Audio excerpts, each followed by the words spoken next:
Olá pessoal, tudo bem?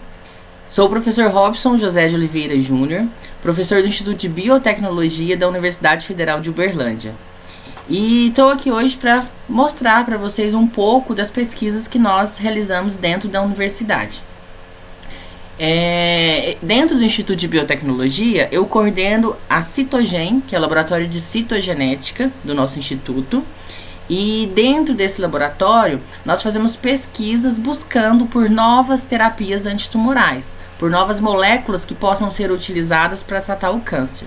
Então, vou falar com vocês hoje um pouco sobre o desenvolvimento de drogas anti-câncer. Vou iniciar falando um pouco sobre o que é câncer e quais são os tipos de tratamento disponíveis. E dentro desses tipos de tratamentos disponíveis, quais são as nossas abordagens estratégicas para busca de novas drogas antitumorais. O laboratório que eu coordeno, o laboratório de citogenética, ele possui 3 pesquisadores, 3 professores. A professora doutora Sandra Morelli, que trabalha com citogenética evolutiva de peixes e biomonitoramento. Temos a professora doutora Ruth Magalhães Brito, que trabalha com genética de populações, epigenética para biomonitoramento e biologia molecular de insetos. E eu, que trabalho com biologia celular e molecular do câncer. E também faço pesquisas em colaboração com as 2 professoras na área de biomonitoramento. Mas hoje, especificamente, eu vou focar na minha linha de pesquisa principal, né, a vertente principal de minha pesquisa, que é o estudo de células tumorais e como atacar essas células tumorais para o tratamento de câncer. Pensando em tratamento do câncer, primeiramente temos que saber o que é câncer, né? Na verdade, o câncer pode ser definido como uma célula que, devido a alterações genéticas, teve um comprometimento da sua divisão celular, que ficou muito exacerbada, muito descontrolada, e a célula se prolifera indefinitivamente, né, sendo imortal e tendo a capacidade de metastasiar, né, que essa é a definição de câncer, é um tumor maligno, um tumor que tem a capacidade de originar metástases. Mas antes de começar a falar de tratamento de câncer, a gente tem que levantar a questão da importância da prevenção dos tumores, da prevenção do câncer. Porque segundo a OMS, estima-se que medidas eficientes de prevenção poderiam reduzir em até 40% na incidência de novos casos de câncer. Todos nós sabemos que o nosso fenótipo, que o que o nosso corpo ele depende da interação com o ambiente. Se a gente controlar essa interação com o ambiente, a gente pode modificar os efeitos do ambiente no nosso corpo. E o ambiente tem vários efeitos deletérios. Um deles seria a origem de câncer, a indução de origem de câncer no nosso organismo. E essa indução é feita pelo contato com agentes físicos, como radiações, agente químico, né, como conservante, antioxidantes, etc., ou agentes biológicos, como vírus da HPV, por exemplo. Né? Então, se a gente prevenir o contato com esses agentes ambientais que induzem tumor, a gente pode reduzir até 40% da origem de tumores no nosso organismo. Mas uma vez que o tumor já está instalado, né, já está instaurado no seu organismo o tumor, e você já tem que resolver o problema. Quais são as terapias oncológicas disponíveis? Nós temos vários tipos de terapia e cada ano, a cada mês, na verdade, às vezes, vão surgindo novas abordagens terapêuticas, né? Dentre elas temos a radioterapia, a cirurgia oncológica, que seria extirpar, retirar esse tumor, a imunoterapia, hormonioterapia, transplante de medula para alguns casos de câncer, terapias alvo específicas e a quimioterapia, né, que é a mais famosa, a mais conhecida e a mais amplamente utilizada. Nosso trabalho dentro da universidade é baseado na quimioterapia. Por quê? Porque nós buscamos por substâncias químicas, por drogas que tenham um efeito antitumoral, que sejam capazes de atacar a célula tumoral e induzir a morte celular mediada por apoptose ou algum outro mecanismo de morte celular. Então, qual seria a definição da quimioterapia? Então, a quimioterapia seria um tratamento sistêmico utilizando substâncias químicas, possuindo como vantagem o alcance de células cancerosas que já tenham se espalhado pelo organismo. Então, quando você tem um tumor em uma determinada região do corpo, pode ser que esse tumor ele não esteja mais contido ali naquela região, ele já tenha metastasiado. E a quimioterapia consegue atingir esses tumores secundários e até mesmo as células tumorais circulantes. Então, a quimioterapia, ela consegue aumentar, tem uns pontos positivos, porque ela consegue aumentar a expectativa de vida das pessoas e até mesmo levar à cura. Então, a gente já tem uma alta porcentagem de cura em diversos tipos de tumores submetidos à quimioterapia. Porém, atualmente, a quimioterapia, como ela é realizada, possui alguns pontos negativos, Por quê? Porque ela os medicamentos, as drogas utilizadas, elas possuem diversos efeitos colaterais deletérios que não são interessantes para a pessoa que está entrando em contato com esse medicamento. E também vários tumores têm apresentado resistência aos quimioterápicos conhecidos. Então, os tumores que vêm surgindo, eles têm novas mutações, novas alterações genéticas que fazem com que eles sejam resistentes às terapias disponíveis no mercado, disponíveis na medicina. Os quimioterápicos possuem várias classes, dependendo do seu mecanismo de ação. Temos aqui, por exemplo, os antimetabólicos.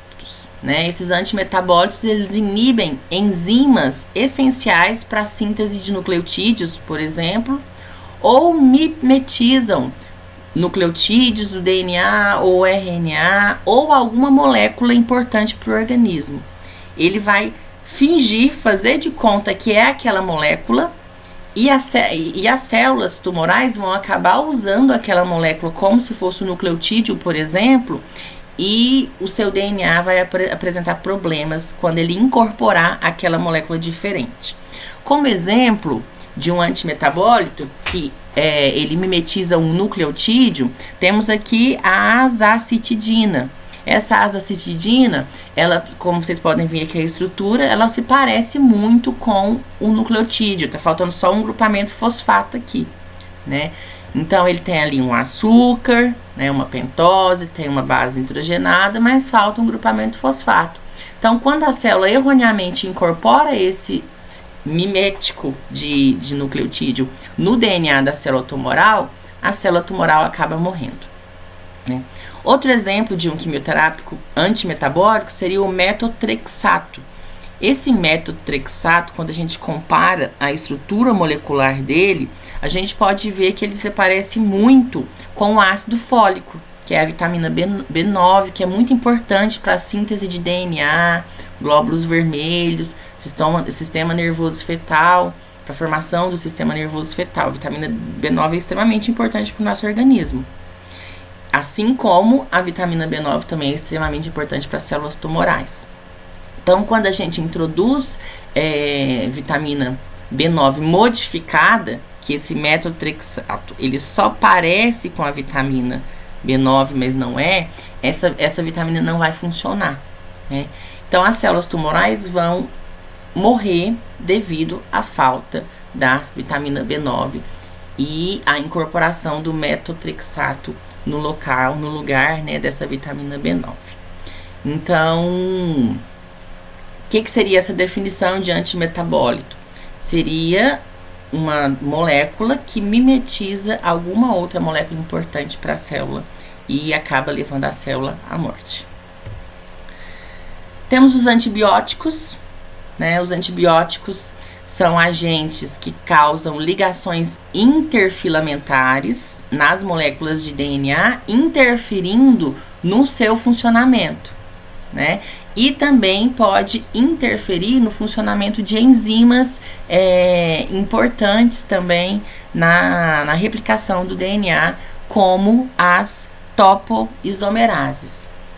Esses antibióticos, geralmente, eles são extraídos de micro-organismos, como fungos e bactérias, né? Então, esses micro-organismos secretam essas substâncias, essas moléculas, para evitar o crescimento de organismos competidores, né? Por isso que a gente chama essa classe de antibiótico, que é extraído de organismos para evitar o crescimento de organismos competidores ali no ambiente no qual ele está inserido, né? Então, geralmente, esses antibióticos, eles vão interferir, eles vão se ligar a enzimas ou, às vezes, se ligar diretamente ao DNA e interferir no funcionamento de enzimas importantes para a replicação do DNA. Como exemplo, eu tenho aqui a doxorubicina, né, que é um antibiótico da classe das antraciclinas, produzido por bactérias do gênero Streptomyces, né? Então tá aqui a estrutura molecular da doxorubicina, aqui o medicamento, né, propriamente dito. E como que essa doxorubicina age? Esse antibiótico, ele se intercala na molécula de DNA, vai se ligar na molécula de DNA e vai fazer ligações entre os filamentos da molécula de DNA. Fazendo essas ligações entre os filamentos da molécula de DNA, ela vai interferir com a ação da topoisomerase, não permitindo a síntese de DNA. Então, uma vez que a célula não consegue sintetizar DNA, essa célula vai ser levada à morte. Então, antibióticos antitumorais são substâncias químicas extraídas de micro-organismos utilizados para o tratamento de tumores. Geralmente, essas substâncias elas vão interferir no funcionamento do DNA, se ligando ao DNA, ou também podem interferir no funcionamento de enzimas envolvidas ali, por exemplo, na maquinaria de replicação celular. Existem os chamados inibidores mitóticos, né? Geralmente esses inibidores mitóticos, eles se ligam a moléculas do fuso mitótico. Quais são as moléculas que formam o fuso mitótico? São as moléculas de tubulina, né? Então, são drogas como, por exemplo, o paclitaxel ou taxol, que ele se liga à estrutura da proteína que forma o microtúbulo, né? Então, quais são as proteínas que formam o microtúbulo? As tubulinas, temos a alfa-tubulina e a beta-tubulina, né? Então, elas se juntam para formar um dímero, e esse dímero vai polimerizando para formar o microtúbulo. E esse microtúbulo ele vai ser importante lá na migração dos cromossomos durante a anáfase, né? O que acontece com essa droga? Ela se liga à tubulina em uma região específica que não deixa os dímeros de tubulina se polimerizarem, se ligarem uns aos outros para formar o microtúbulo. Então, o que acontece se o microtúbulo não for formado? Se o fuso mitótico não for formado, a célula não se divide, os cromossomos não segregam, não ocorre a separação das cromátides irmãs e a célula não sofre mitose. Outra classe de quimioterápico seriam os agentes alquilantes, né? Que são agentes que formam ligações covalentes, se ligam covalentemente ao DNA por um mecanismo de alquilação, né? Que são crosslinks, né? Ligações cruzadas dentro da mesma fita ou entre uma fita e outra do DNA, né? Então, temos aqui uma imagem dessa molécula aqui de isoquizoermidina, né, que ela entra no sulco menor do DNA e promove a ligação dessa dupla fita de DNA permanente, né? Então, é uma ligação covalente, e essa fita de DNA, uma vez que ela está ligada a esse agente, ela não consegue se abrir durante a replicação. Então, isso vai induzir a morte celular, né? Então, essas ligações elas podem ser feitas entre as duas fitas ou também de uma fita com a outra fita, né? E um exemplo de agente alquilante é a cisplatina também, que a cisplatina é um agente quimioterápico amplamente utilizado pela oncologia, e ela pertence à classe de agente antitumoral metálico, né? Que ela é a cisplatina, ela é a base de platina. Então, vários agentes alquilantes são da classe de compostos ou complexos metálicos, né? Por quê? Porque com a descoberta da cisplatina, começou-se a utilizar vários metais de transição para produzir-se agentes quimioterápicos, para produzir fármacos quimioterápicos. Então, quais são os os metais de transição que podem ser utilizados? Ródio, níquel, cobre, cobalto, platina, ósmio, rutênio, irídio, paládio, ferro. Todos esses metais podem ser utilizados para se produzir moléculas que tenham potencial quimioterápico. E como que surgiu a utilização de metais no tratamento do câncer? Justamente com a descoberta da atividade antitumoral da cisplatina, né? Então, a cisplatina ela foi descoberta em 1960. Foi uma descoberta acidental, porque eles usavam platina em um sensor. Eu não me lembro ao certo agora se era um sensor de pH, era um eletrodo que ficava em uma solução. E esse eletrodo, ele era feito de platina. Então, foi observado que na solução que aquele eletrodo ficava inserida, não havia crescimento de bactérias. Então, as bactérias não se replicavam ali, então não havia contaminação bacteriana naquela solução no qual esses eletrodos de platina estavam inseridos. Aí eles foram ver que a oxidação ali da platina gerou um composto, que é a cisplatina, e que essa cisplatina inibia o crescimento bacteriano pela interação com o DNA bacteriano. Então, ela foi descoberta acidentalmente em 1960, uma vez que viu o mecanismo de ação. Ela foi usada pela primeira vez em 1971 e ela foi aprovada pelo FDA, que é a agência americana que controla drogas e alimentos, em 1978. Né?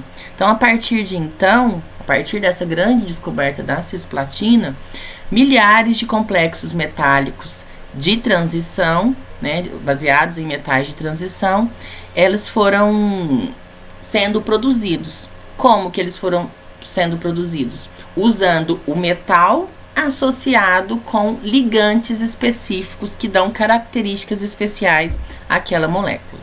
Por exemplo, no caso da cisplatina, ela está ligada aqui a 2 moléculas de cloro, né, e 2 NH3.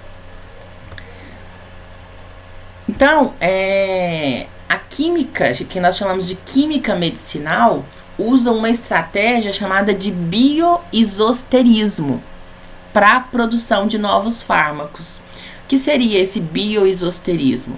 Seria essa estratégia utilizada para modificar estruturalmente as moléculas para alterar as suas propriedades e as suas atividades biológicas, né? Então, por exemplo, a cisplatina, como eu disse, tem 2 cloro e 2 NH3 aqui. O que eu posso fazer para alterar as propriedades dessa cisplatina? A cisplatina é conhecida por ser muito tóxica, né? Ela mata a célula tumoral, mas ela prejudica muito as células normais do organismo.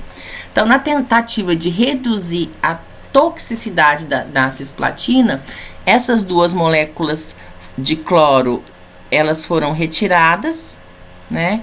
E colocou-se no lugar desses cloros esses ligantes, esse ligante aqui que é 1,1 ciclobutano de carboxilato. Então, uma vez que eu tenho essas 2 moléculas de cloro retiradas e esse 1 ciclobutano de carboxilato adicionado, eu reduzo a toxicidade no organismo. Então, agora eu já não tenho mais a cisplatina, eu tenho uma carboplatina. Então, por meio do bioisosterismo, eu consigo, a partir de uma molécula, gerar outra molécula com características diferentes, alterando, modificando os ligantes dessa molécula. Então, nós já sabemos, a partir da cisplatina e depois dos diversos complexos metálicos que foram surgindo, que os que a gente chama de metalofármacos, né, eles são promissores, né? Então, eu tenho a possibilidade de sintetizar milhares de moléculas diferentes, e nós sabemos que muitas delas podem ter atividades biológicas importantes, principalmente para tratamento de câncer, uma vez que elas interagem com o DNA. Muitos metais são conhecidos por interagirem diretamente com o DNA. Aí que entra a nossa principal linha de pesquisa atual do laboratório, que é o estudo de complexos de cobre, né? Então, os metalofármacos, a maior parte dos metalofármacos que nós estamos estudando no laboratório são metalocomplexos, que nós chamamos, baseados em cobre, no qual o metal de transição ligado a outras moléculas, né, a outros ligantes, o metal de transição é o cobre. Quais são as vantagens do cobre? Por que é interessante estudar metalocomplexos de cobre? Primeiro, o cobre ele tem um baixo custo, comparado à platina, por exemplo, ele é muito mais barato, né? O cobre, ele tem solubilidade em solventes comuns, uma boa solubilidade em solventes comuns e uma boa solubilidade em água, né? O cobre, ele já é presente naturalmente no nosso organismo. Nossas células precisam de cobre para funcionarem. Ele é um micronutriente que participa de reações de oxidação, né, e reações de transferências de elétrons lá na cadeia transportadora de elétrons. Existem algumas enzimas ali que têm como cofator, como um ligante ali, uma molécula de cobre, um átomo de cobre, desculpa. Então, esse cobre, ele está presente nas enzimas do nosso organismo. E ele está presente em diversas reações de oxirredução do nosso organismo também. Então, nosso organismo precisa de cobre. Então, nossas células, naturalmente, elas já absorvem cobre. Então, a gente pode utilizar o cobre como um cavalo de Troia para carrear moléculas citotóxicas, moléculas que fiquem ligadas a esse cobre e que tornem o complexo como um todo citotóxico. E tem uma coisa bem interessante também, que as células tumorais, elas têm uma maior necessidade de cobre. Para que ocorra a angiogênese, precisa de um aporte muito grande de cobre. Para a proliferação celular, elas necessitam de mais cobre do que as células normais. Então, quando eu coloco um metalocomplexo de cobre, ele permeia mais as células tumorais, eles adentram mais as células tumorais do que as células normais. Então, isso já seria algo que traria uma seletividade maior para os metalofármacos à base de cobre, né, reduzindo também assim os efeitos colaterais. E outra característica do cobre é que ele tem o potencial citotóxico. Ele é necessário para o nosso organismo, mas ele em excesso, ele é citotóxico, porque ele pode induzir quebras no DNA, né, clivagem da molécula de DNA, aumentar a produção de espécies reativas de oxigênio, o que gera um estresse oxidativo ali no ambiente intracelular e pode levar as células à morte. Então, no nosso laboratório, atualmente, o carro-chefe, digamos assim, das nossas pesquisas, são os metalofármacos à base de cobre. Mas nós já estudamos outros metalofármacos também, à base de platina, de rutênio, que mais? Acho que foi só platina e rutênio por enquanto. Além dos metalofármacos, nós já trabalhamos com agentes naturais também, né? Compostos naturais, extraídos de plantas ou de animais, como peçonhas de serpente.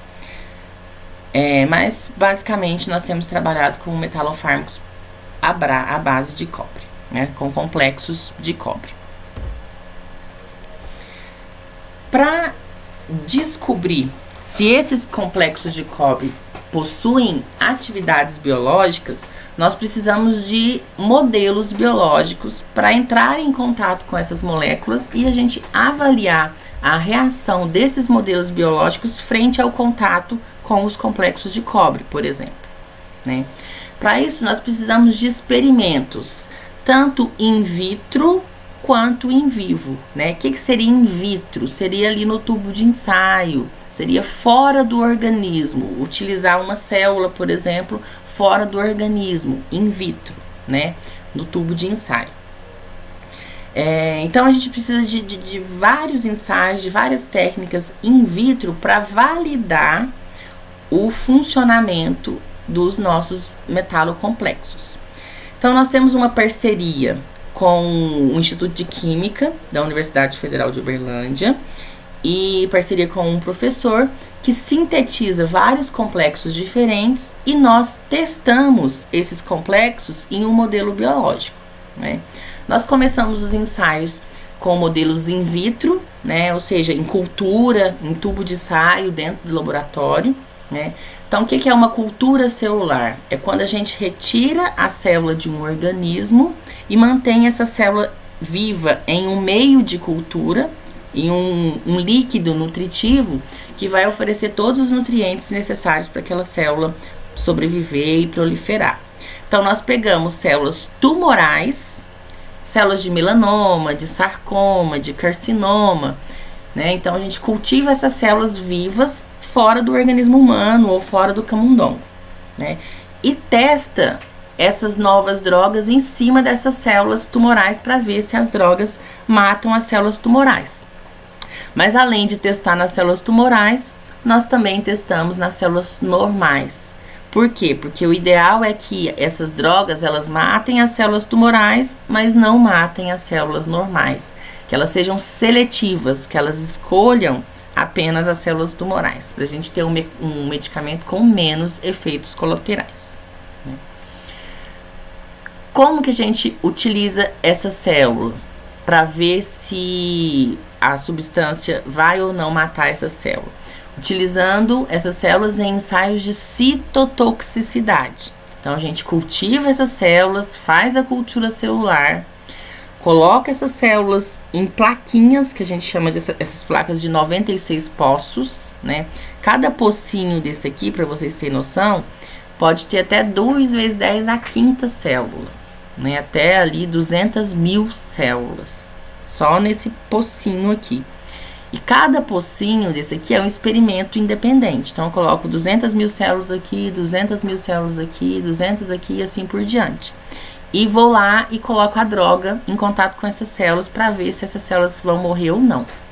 Como que eu sei se essas células vão morrer ou não? Se o meu composto funcionou ou não? Utilizando agentes reveladores. São substâncias químicas que, na presença de células vivas, elas mudam de cor. Como, por exemplo, a resazurina. A resazurina, normalmente, ela tem a coloração azul. Quando eu coloco a resazurina em contato com uma célula viva, essa célula viva produz desidrogenases, que são enzimas que fazem com que a resazurina se converta para resorrufina. E essa resorrufina não possui mais a coloração azul, possui a coloração rosa. Então, se nesse pocinho aqui, por exemplo, peguei e coloquei a célula, nesse primeiro poço que eu estou apontando aqui, coloquei a célula, coloquei o tratamento e coloquei a resazurina e ela continuou azul, significa que aquele tratamento matou todas as células, né? Agora, se eu pego e coloco nesse segundo pocinho aqui, coloquei as células, coloquei a droga que eu quero testar, aí eu coloco a resazurina e essa resazurina já se transforma para cor de rosa, ela já se transforma em resorrufina, significa que ali tem célula viva, então aquele composto não funcionou. Então, quanto mais azul tiver o pocinho, mais morte celular ocorreu. Quanto mais cor de rosa tiver o pocinho, mais célula viva eu tenho ali, ou seja, o composto que eu estou testando não matou nada de célula. Quando tem intermediária, que é um composto relativamente tóxico, mata, mas não mata tanto assim. Então, como que a gente faz? A gente pega essa plaquinha e lê em uma microleitora de ELISA, que é como se fosse um espectrofotômetro que faz 96 leituras simultâneas, sabendo qual que é a porcentagem de rosa e qual que é a porcentagem de azul que tem ali em cada pocinho da placa. Então, eu vou saber qual que é a porcentagem de célula viva e qual é a porcentagem de célula morta frente àquelas drogas que eu estou testando. Então, com isso, a gente consegue fazer um screening, né? Que a gente pega várias drogas, centenas de drogas podem ser testadas. E dessas centenas de drogas, a gente vai selecionando quais são as mais promissoras, quais são as mais efetivas.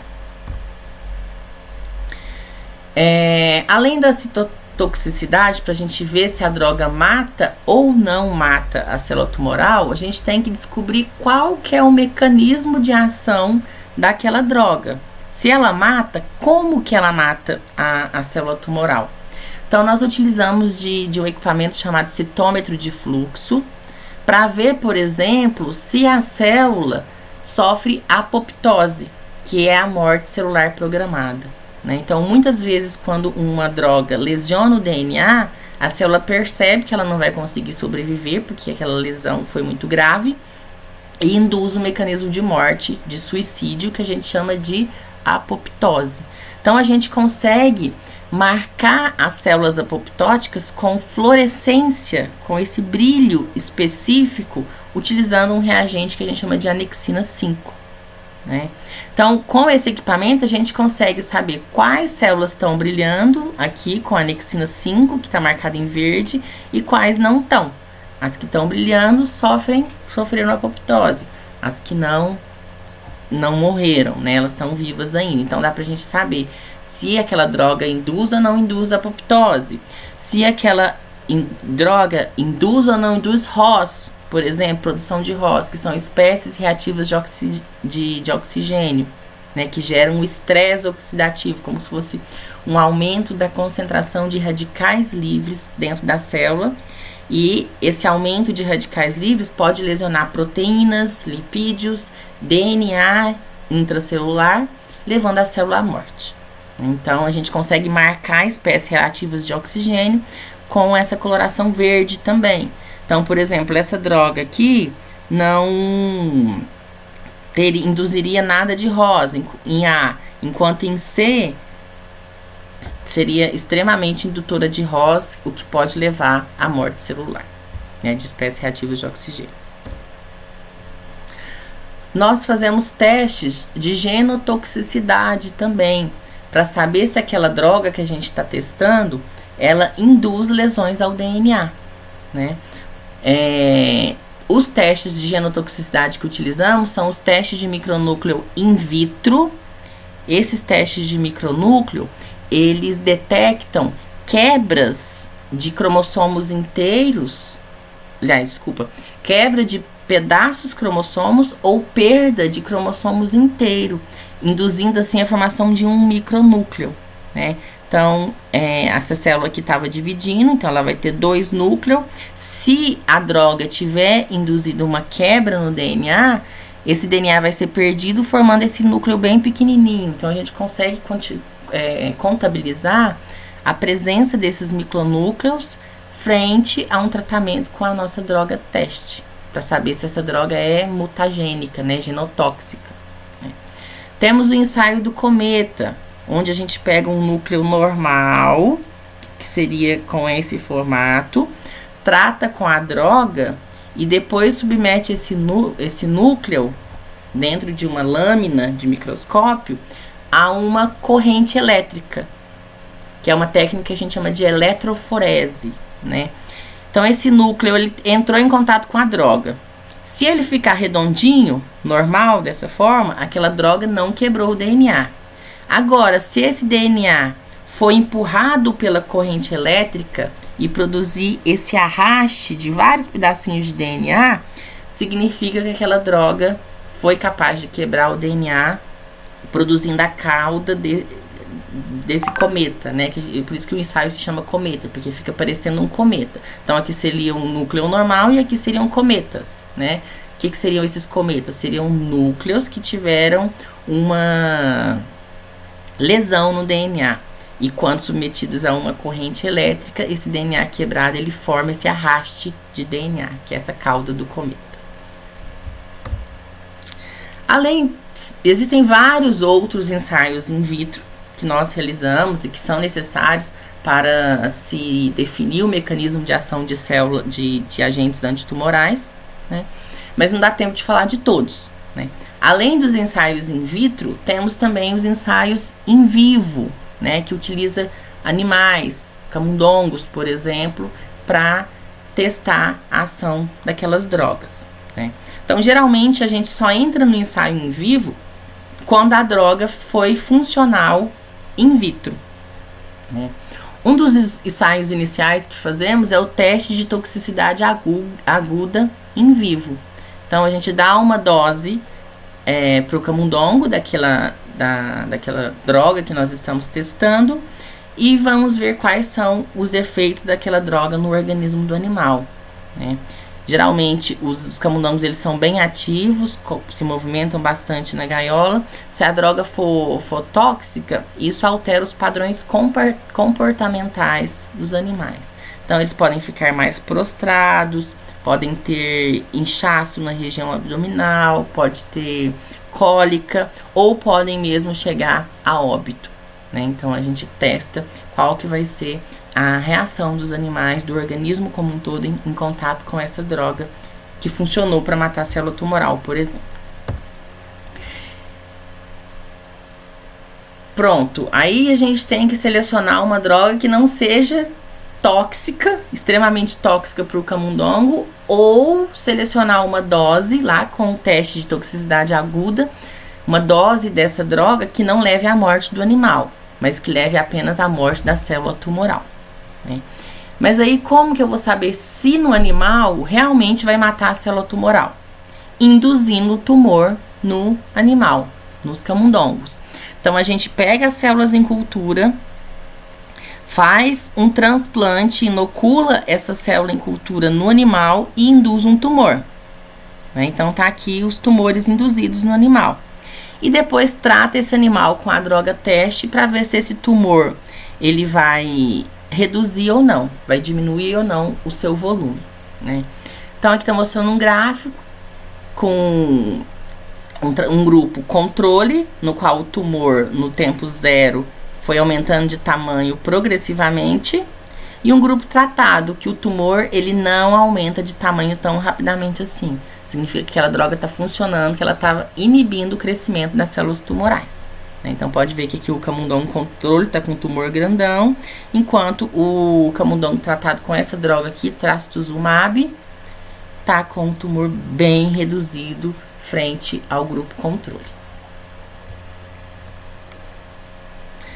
Além dos animais superiores, digamos assim, além dos mamíferos, nós podemos utilizar outros modelos mais simples, como a drosófila, por exemplo, para ver a genotoxicidade por um teste chamado de SMART, né? Esse teste SMART, ele avalia as asas das drosófilas, né?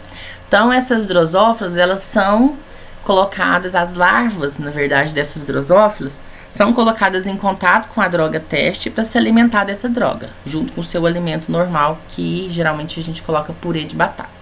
Então, mistura a droga com purê de batata, faz como se fosse uma caminha de alimento ali e coloca as larvas para se alimentarem. Então, junto com o purê, ela vai comer aquela droga que você está testando. Se a droga se a droga não for genotóxica, se ela não induzir alterações no DNA, as asas, os pelos, na verdade, não é pelo, porque tem pelo, é só mamífero, né? Mas a gente chama de pelo porque se parece com o pelo. Na verdade, o nome certo seria um tricoma, mas geralmente as asas das drosófilas têm apenas um pelo por célula, né? Esse pelo com esse formato normal. parecido com o cílio mesmo, de nossos pelos de mamíferos. Então, se a droga não for genotóxica, todos os pelos da asa da drosófila vai ser normal. Agora, se a droga for genotóxica, aparece pelos mutantes, pelos anormais, vários pelos por célula, que a gente chama desse fenótipo MWH, que é Multiple Wing Hairs, né? Ou esse pelo com formato de chama de vela, como se fosse um pelo alado ali, que a gente chama de flare. Camundongos também podem ser utilizados para ensaio de genotoxicidade, utilizando o teste de micronúcleo in vivo, né, que vê a presença de quebras de DNA em eritrócitos de camundongos. Então, geralmente, os eritrócitos, eles são anucleados, né, as hemácias, elas não têm núcleo. Mas, antes de se transformar em hemácia, a célula progenitora da hemácia, ela tinha um núcleo. E ela pega e expulsa o núcleo. Se eu tratar o camundongo com agente genotóxico, esse agente ele vai induzir uma quebra no DNA nuclear dessa célula, progenitora da hemácia. E ao expulsar o núcleo, a célula progenitora expulsa apenas o núcleo principal e deixa o micronúcleo resultante da quebra de DNA para trás. Então, dá pra gente tratar o animal, coletar sangue do animal, fazer um esfregaço numa lâmina e analisar essa lâmina ao microscópio e contar os eritrócitos. Quantos eritrócitos tem um micronúcleo? Quanto mais eritrócitos tiverem micronúcleo, mais genotóxica vai ser aquela droga que eu testei, porque mais lesões no DNA ela vai ter causado. Existe um modelo de drosófila que dá para fazer estudo em vivo muito interessante, que é a drosófila da linhagem WTS, né? Esse nome WTS vem de warts, que é verrugas em inglês. Essa drosófila ela tem uma propensão ao desenvolvimento de câncer, de tumores epiteliais, de verrugas, quando elas entram em contato com um agente carcinogênico. Então, normalmente, essas drosófilas, elas não têm verrugas. Mas se ela entrar em contato com um agente que induza alterações genéticas, induza mutação, ela apresenta tumores no seu corpo. Então, o que a gente faz? A gente cultiva larvas dessa drosófila na presença do agente teste e avalia o corpo da drosófila para ver se apareceu ou não tumor. Quanto mais tumor aparecer, mais carcinogênico vai ser aquela droga que eu estou testando.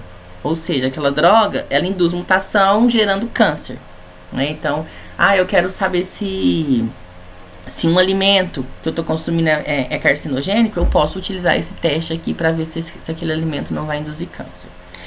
Aí, por que tem isso a ver com as nossas drogas? A gente tem que saber também se as nossas drogas, além de matar as células tumorais, se futuramente elas não vão induzir câncer em outras células do paciente. Além dos ensaios in vitro e in vivo, nosso laboratório também tem utilizado ensaios in sílico, que é programas de computador que simulam moléculas biológicas, né, biomoléculas como proteínas e DNA em contato com as drogas que a gente quer testar. Então, eu vou fazer uma simulação rápida de um programinha aqui, só para vocês verem como que funciona.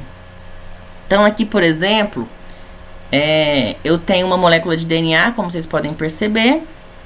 Aí, eu quero saber se uma droga interage com essa molécula de DNA, se uma droga é capaz de se ligar a essa molécula de DNA, induzindo ali o mau funcionamento daquela molécula. Então, o que eu faço? Eu faço um processo que a gente chama de docking, né? Que é de ver a interação do DNA com o ligante que eu estou estudando, né? Que ligante que é esse? A droga que eu quero saber se se liga ao DNA, né? Então, tá aqui o DNA, eu vou colocar a droga para ver se ela se liga. Ela vai lá e se liga em um dos sulcos do DNA. Vou colocar a superfície dela, então ela vai lá e consegue se ligar ao DNA. Então, o programa consegue detectar a presença dessas interações entre duas moléculas. Se a molécula que eu estou testando interage com o DNA e em que região, em que porção do DNA que vai ocorrer aquela interação. Então, isso aqui a gente chama de docking molecular. Ou a gente fala que a gente usa ferramentas de bioinformática para predizer a interação molecular entre um alvo, por exemplo, que é o DNA, e o seu ligante. No lugar do DNA, eu posso usar uma proteína, por exemplo. Qualquer proteína.